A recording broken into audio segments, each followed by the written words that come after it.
আসসালামু আলাইকুম। আপনারা যদি ট্রেডিশনাল ওয়েতে আখনি বিরিয়ানি আর মেজবানি ট্রাই করতে চান তাহলে আজকের ভিডিওটা মিস করবেন না। কয়েকদিন ধরে আমার নিউজ ফিডে এই জায়গার আখনি বিরিয়ানির ভিডিও এত বেশি আসছিল, আর আমি আমার পরিচিত কয়েকজনের কাছেও এই জায়গার বিরিয়ানির অনেক সুনাম শুনেছি। তাই আমি আর আম্মু মিলে ডিসাইড করলাম নতুন ব্রিজের পরের কর্ণফুলীর দিকের এই বিরিয়ানিটা একদিন ট্রাই করতে যাব। আর গতকাল আমি আম্মু দুজনেই ফ্রি ছিলাম, তাই চলে গেলাম নতুন ব্রিজের পরে কর্ণফুলীর দিকে। এখানে আপনারা অনেকগুলোই দোকান পাবেন, বাট আমি ওসমানী ওরস বিরিয়ানির কথা অনেক শুনেছি। এটাই নাকি সবচেয়ে পুরানো, আর এখানে দেখলাম প্রচুর ভিড়।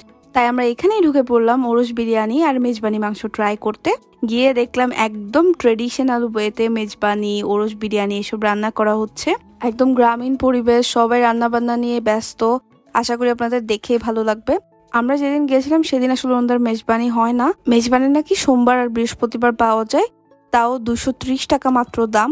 সো ওই দিন মেজবানি ট্রাই করা পসিবল হয় না। ইনশাল্লাহ নেক্সট কোনো দিন গিয়ে আমি মেজবানিটা ট্রাই করে আপনাদের সাথে রিভিউ শেয়ার করব। ওরস বিরিয়ানি চোখের সামনে রান্না হতে দেখলাম। ওনারা কোনো কিছুই হাইড করে না, সবকিছু একদম চোখের সামনে। ওনারা রান্নার উপকরণে দেখলাম খোলা কোনো কিছু ইউজ করে না, সবকিছু প্যাকেটজাত। সো খাবারের হাইজিন নিয়ে যারা অনেক বেশি কনসার্ন থাকেন তারাও চাইলে এখানে গিয়ে ট্রাই করতে পারেন। শুরুর দিকে আমারও একটু কনসার্ন ছিল, বাট ওনাদের রান্নার প্রসেসটা দেখে আমার ওইটা ইস্যু মনে হয় নাই। চোখের সামনে কয়েক পাতিল ওরসের বিরিয়ানি রান্না হচ্ছিল, আর চারপাশে এত সুন্দর একটা অ্যারোমা ছিল, কি আর বলবো। বিরিয়ানি রান্নায় যে এত কিছু দেয় সেটা আমি এই প্রথমবার জানতে পারলাম। বাই দ্য ওনাদের ওরসের বিরিয়ানি আপনারা হাফ প্লেট ফুল প্লেট নিতে পারবেন। হাফ প্লেটের দাম পড়বে মাত্র 60 টাকা, আর ফুল প্লেটের দাম পড়বে 110 টাকা।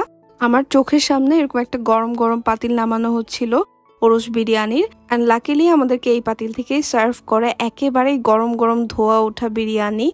আমার তো দেখে খুবই লোভ লাগছিল, কারণ আমার বিরিয়ানি অনেক পছন্দ। আমি দুপুর 12টা করে গিয়েছিলাম, তখন মোটামুটি ফাঁকা ছিল। বাট এরপর দেখলাম হঠাৎ করে এত বেশি ভিড় বেড়ে যায়। বেসিক্যালি জোহরের নামাজ পড়ার পর সবাই এই বিরিয়ানি ট্রাই করতে চলে আসে।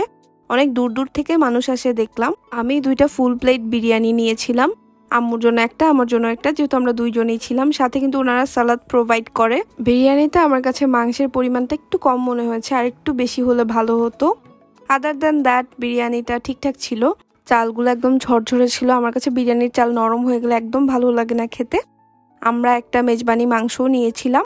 বেসিক্যালি আমরা 250 গ্রামের একটা মেজবানি মাংস নিয়েছিলাম। 1 কেজি মেজবানি গোশের দাম পড়ে 900 টাকা, তাহলে 250 গ্রামের দাম পড়ে 225 টাকা। এবার টেস্টের ব্যাপারে যদি বলি, আমার কাছে আখনি বিরিয়ানির টেস্টটা অনেক ভালো লাগছে, আর মেজবানি মাংসটার সাথে তো অনেক ভালো যাচ্ছিল। তবে বিরিয়ানিতে মাংসের পরিমাণটা একটু বাড়ালে ভালো হয়। আমরা লাস্টলি এই বোরহানিটা ট্রাই করি। এই বোরহানিটা আমার এবং আমার আম্মুর দুজনেরই অনেক বেশি ভালো লাগছে। এনিওয়েজ, আপনারা যদি এখানে যান আশেপাশটাও ঘুরে আসতে পারেন। একদম গ্রামীণ পরিবেশ। আর কেউ যদি বাইক নিয়ে যান তাহলে এখানে পার্কিং এরও ব্যবস্থা আছে। মেজবানিটা বেসিক্যালি এখানে সার্ভ করে, বাট ওই দিন তো আর মেজবানি ট্রাই করতে পারি নাই। শুরুতে বললাম না যে জোহরের পর এখানে অনেক ভিড় হয়। আমরা আশেপাশটা ঘুরে আসতে আসতেই দেখলাম যে অনেক ভিড় বেড়ে গিয়েছে। আমাদের যেহেতু বিরিয়ানির টেস্ট অনেক ভালো লেগেছে, তাই চিন্তা করলাম বাসার জন্য একটু টেকওয়ে নিয়ে নিই। আর দামও যেহেতু অনেক রিজনেবল, তাই বাসার সবার জন্যই টেকওয়ে নিয়ে নিলাম। আমার কাছে ওনাদের মেজবানি মাংসের টেস্টটাও ভালো লাগছে। আমি ওনাদের মেজবানিটা ট্রাই করার জন্য অনেক বেশি এক্সাইটেড। ইনশাল্লাহ সুন আপনাদের সাথে ওটার ভিডিও শেয়ার করব। এনিওয়েজ, আপনাদের সুবিধার্থে আমি ওনাদের কন্ট্যাক্ট নাম্বার আর লোকেশন স্ক্রিনে দিয়ে দিচ্ছি। আমি জানি অনেকেরই কোয়ারিজ থাকবে, সো তারা চাইলে ওনাদেরকে কন্ট্যাক্ট করতে পারেন, আর ওনাদের পেজও নক করতে পারেন। ইনশাল্লাহ নেক্সট কোনো ভিডিওতে দেখা হচ্ছে। তো সবাই ভালো থাকবেন, সুস্থ থাকবেন। আল্লাহ হাফেজ।